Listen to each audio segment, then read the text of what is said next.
आर-आर-बी ए-एल-पीची CBT 1 ची exam जर तुम्हाला काढायची असेल तर हे इम्पॉर्टंट टॉपिक मी घेऊन आलेलो आहे.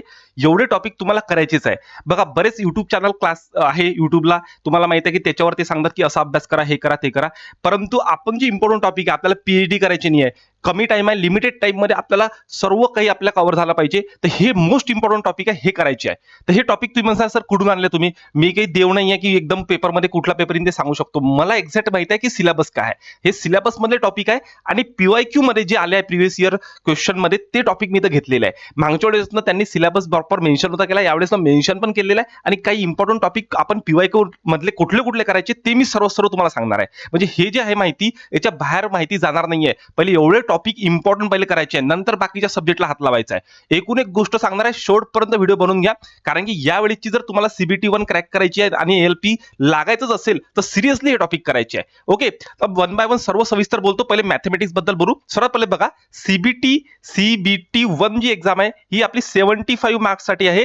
त्यामध्ये मॅथमॅटिक्सचं वेटेज किती, तर हे असं सांगितलेलं नाही की मॅथमॅटिक्सला एवढे वेटेज येईल, रिझनिंगला एवढे येईल किंवा मग जीकेला एवढी. पण तरी इन अन ॲव्हरेज जर गेल्या प्रिव्हियस PYQ वरून आपण जर विचार केला तर मॅथमॅटिक्सचं वेटेज राहणार आहे 20 मार्क्सचं. किती मार्क्सचं राहणार आहे? 20 मार्क्स. म्हणजे 20 मार्कला तुम्हाला मॅथमॅटिक्स येणार आहे. 20 मार्क मध्ये त्यांनी दिलेले टॉपिक आहे, 20 टॉपिक त्यांनीच दिलेले आपल्याला. कोणी दिलेले आहे? त्यांनी म्हणजे आर-आर-बीने दिलेले आहे आपल्याला टॉपिक. कोणते बघा, नंबर सिस्टीम. मला सांगा किती जणांनी नंबर सिस्टीमची रोज प्रॅक्टिस केली? मला माहिती आहे नंबर ऑफ स्टुडंट हे नंबर सिस्टीम करतच नाही. सगळेजण पर्सेंट, ॲव्हरेज, रेशो, प्रपोर्शन आणि त्या मागे धावतात.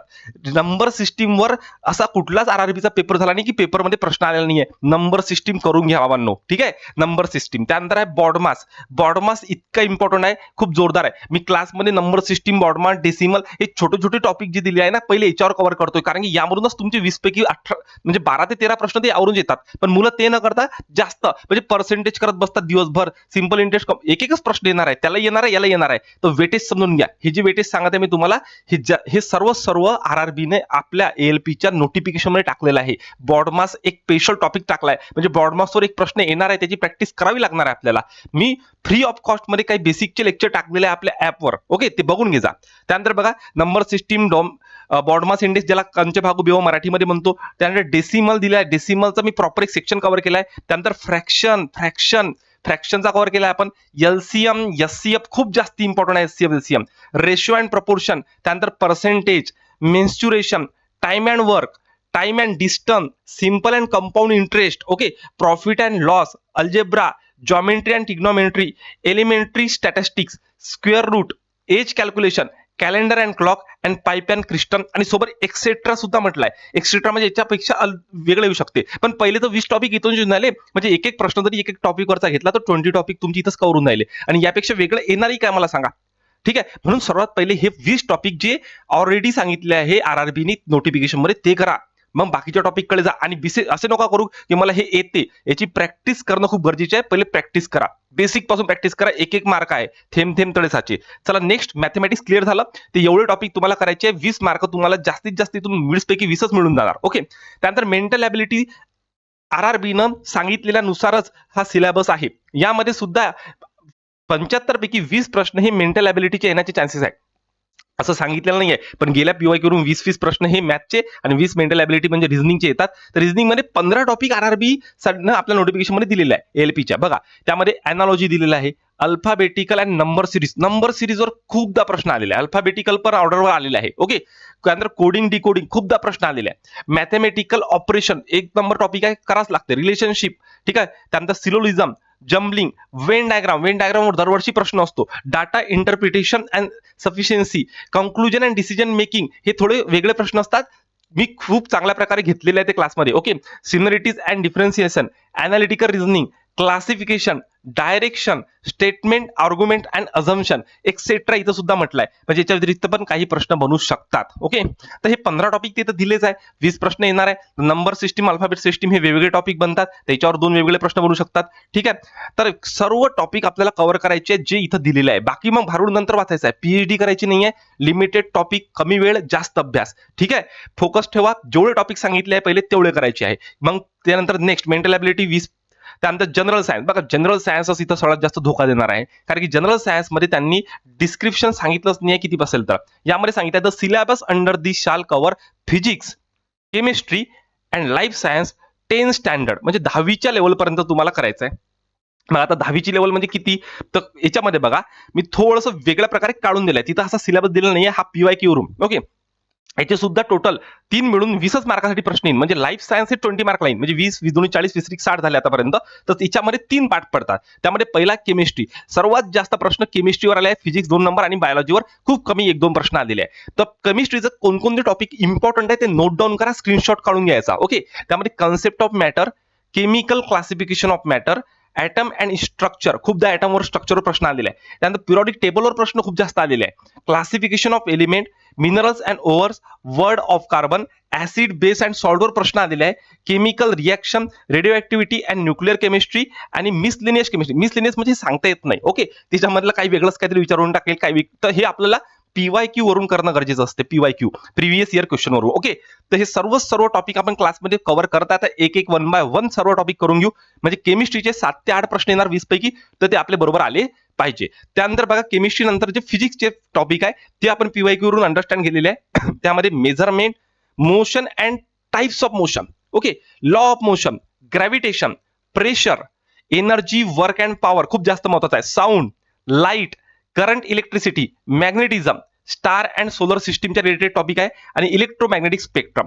बघा हे सर्व 10 स्टँडर्ड पर्यंत आहे आपल्याला, बट आपण ते कधी रीड नाही केलेलं आहे, त्यामुळे प्रॉब्लेम आहे. आणि जो पेपर आहे आपला हा 10 स्टँडर्ड किंवा 12 स्टँडर्डच्या लेवलचाच राहणार आहे. का बरं, कारण की इथे जे मुलं आहेत ते डिप्लोमा बेसिस आणि ITI च्या बेसिसचेच मुलं आहेत. ते 10 स्टँडर्ड पर्यंतची लेवल असते. म्हणून तुम्ही हाय अभ्यास नका करू. जो सांगितलेला आहे त्या सिलेबसला स्टिक राहा, तेवढाच अभ्यास करायचा आहे. मॅक्झिमम मुलं काय करत आहे, खूप जास्त युट्यूबचे व्हिडिओ इकडचे तिकडचे डेटा कलेक्ट करण्याचा प्रयत्न करत आहे. हे वाचू दे, हे पाहू दे, हे पाहू दे. एक जर तुम्हाला पोस्ट पाहिजे असेल सिरियस, तर एक गायडन्स घ्या. त्या गायडन्स अंतर्गत प्रॉपर तयारी करा आणि नंतरच तुमची पोस्ट मिळणार आहे. इकडे तिकडे धावून हा कचरा तो कचरा जमा करून जमणार नाहीये. प्रॉपर गायडन्स गरजेचं आहे. त्यानंतर बघा नेक्स्ट बायोलॉजी. आता बायोलॉजीमध्ये 2-3 प्रश्न येतात. इथं 17 टॉपिक केलेले आहे आपण, तर तेच सांगतो की नाही एक्सप्लेन केलेलं आहे. तर हे सर्व PYQ किंवा जेवढं आपल्याला करायचं आहे ते आहे. त्याच्यामध्ये सुद्धा 17 टॉपिक होतात. तर मोस्टली बायोलॉजी म्हणजे ते लाईफ सायन्स म्हटलं, त्यामध्ये 4 येते, बायोलॉजी पण येते, त्यानंतर बॉटनी पण येते आणि प्लांट आणि अॅनिमल पण येते. म्हणजे 4ही सेक्शन करणं आहे. तर मागच्या वेळेसचे PYQ जर तुम्ही पाहिले त्यामध्ये बायोलॉजीचा कोणताही संदर्भ दिला नाहीये, पण यावेळेस लाईफ सायन्स त्यांनी मेन्शन केलेलं आहे. म्हणजे यावेळेस ना ते बायोलॉजीवर प्रश्न टाकेल. त्यामध्ये ब्लड सर्क्युलेशन सिस्टीम तुम्हाला माहित पाहिजे, respiratory system, excretory system, digestive system, reproductive system, coordination in human, gland, hormone and enzyme, cell unit of life, tissue and types of tissue, biodiversity, classification of plant, classification of animal, nutrition, skeleton system, evolution, basic biotechnology and botany. हे एकूण 17 topic आहे. मग तुम्ही म्हणता sir 17 topic 20 प्रश्न येणार आहे chemistry, physics and बायोवर. तर त्यामध्ये आता 7 तिकडे 7 14, मग याच्यासाठी बायोसाठी करायचं काय एवढं. बघा बायोसाठी लिमिटेड जे टॉपिक आहे ते तर करणंच आहे. हे तर टॉपिक आपण पूर्ण क्लासमध्ये घेऊन घेऊ, बट तरी सुद्धा आपल्याला याच्यातले पण मी तुम्हाला इम्पॉर्टंट टॉपिक सांगणार आहे, त्याच्यावर जास्त भर द्यायचा आहे. कारण की कसं आहे, त्यांनी मेन्शन नाही केलाय सिलेबस, आणि सिलेबस मेन्शन नाही केला तर आपल्याला कोणत्याच गोष्टीची रिस्क घ्यायची नाही आहे. कारण की पेपर शिफ्ट वाईज होणार आहे. जर कोणत्या याच्यात फिजिक्स जास्त आलं आणि कुठल्या याच्यात केमिस्ट्री जास्त आलं आणि कुठल्या याच्यात बायो जास्त येऊन जाईल, आणि ज्यांना बायो केलं नाही त्याचे तर पण प्रॉब्लेम लागून जाईल. ओके, त्यामुळे आपल्याला सर्व करायचं आहे. पण मोस्टली जो ट्रेंड चालू आहे सध्या, म्हणजे जोपर्यंत फिजिक्स आणि केमिस्ट्रीवर जास्त प्रश्न येतात तर त्याच्यावर आपण जास्त भर देऊ. बायो सोडायचं नाही आहे, करायचं आहे. बायो पण आपण करून घेऊ. तर असे तिन्ही टॉपिक तुम्हाला चांगले करायचे आहे. तर 20-60 मार्क म्हणजे बायो सुद्धा येतो 20 मार्क्सला, म्हणजे बायो, केमिस्ट्री, फिजिक्स तिन्ही मिळून हे 20 मार्क्सला येईल. तिन्ही मिळून ठीक आहे, तिघांचं कॉम्बिनेशन आहे. असे 60 झाले आणि उरलेले 15 मार्क असतात ते येतात तुमचे जनरल अवेअरनेसवर. आता जनरल अवेअरनेस मध्ये त्यांनी दिलेले टॉपिक आहे, पहिले हेच करायचे आहे, याच्या बाहेर येणार नाही प्रश्न. ओके, कारण की तुम्हाला उरलेले जे 15 प्रश्न आहेत ते याच्यावर येईल. त्यामध्ये करंट अफेअर तुम्हाला प्रॉपर करायचं आहे. याच्यावरच तुम्हाला 5 ते 7 प्रश्न आहे. Science and technology, sport, culture, personalisation, economic, political and other subject of importance. तर हे म्हणजे आता इथं इकॉनॉमिक्स म्हणजे इकॉनॉमिक्स करत बसायचं नाहीये, ते करंटच्या बेसिसवरच येईल. पॉलिटिक्स पण करंटच्या बेसिसवर, सध्या कुठे कुठे कोणा सरकार आहे, काय आहे, थोडंसं तुम्हाला जनरल माहित असलं पाहिजे. त्यानंतर कल्चर, स्पोर्ट, कल्चरमध्ये तुम्हाला माहिती आहे की कुठली संस्कृती काय आहे, कुठलं भरतनाट्यम कुठं होतो, किंवा जे आपले डान्स आहे, किंवा जे आपले वेगवेगळे स्पोर्ट्सचे इव्हेंट आहे, ते सर्व तुम्हाला माहित असलं पाहिजे. Science and technology, DRDO, ISRO वगैरे ते या रिलेटेड. तर जनरल अवेअरनेस सुद्धा या टॉपिकचंच करायचं आहे. हे टॉपिक मी मनाने घेतलेलं नाही आहे. हे सर्व आपल्याला RRB ALPच्या नोटिफिकेशनमध्ये दिलेलं आहे. काही एक्स्ट्रा गोष्टी मी PYQच्या बेसिसवरून घेतलेल्या आहे. तर सर्वांनी याचा स्क्रीनशॉट काढायचा आहे. काही तुम्हाला माहिती हवी असेल तर मला कमेंट सेक्शनमध्ये तसं मेन्शन करा. मी आणखी व्हिडिओ घेऊन येईन. प्रत्येक टॉपिकवरचे पण आपण जमलं तर व्हिडिओ घेऊन येऊ. ठीक आहे. आपलं ॲप डाउनलोड करा. ॲपची लिंक मी डिस्क्रिप्शन बॉक्समध्ये दिलेली आहे. तिथे जाऊन तुम्हाला काही प्रॉब्लेम असेल तर मला विचारू शकता. सोबत मी आपल्या ALPची टेलिग्रामचं चॅनल सुद्धा आहे. त्याच्यावर पण तुम्ही जॉईन करून घ्या. तिथे मी बाकी PDF टाकत राहतो. त्यामुळे तुम्हाला काही नवीन अपडेट आला तर माहिती होऊन जाईल. व्हिडिओ आवडला असेल तर नक्की लाईक करा, शेअर करा, सबस्क्राईब करा. धन्यवाद.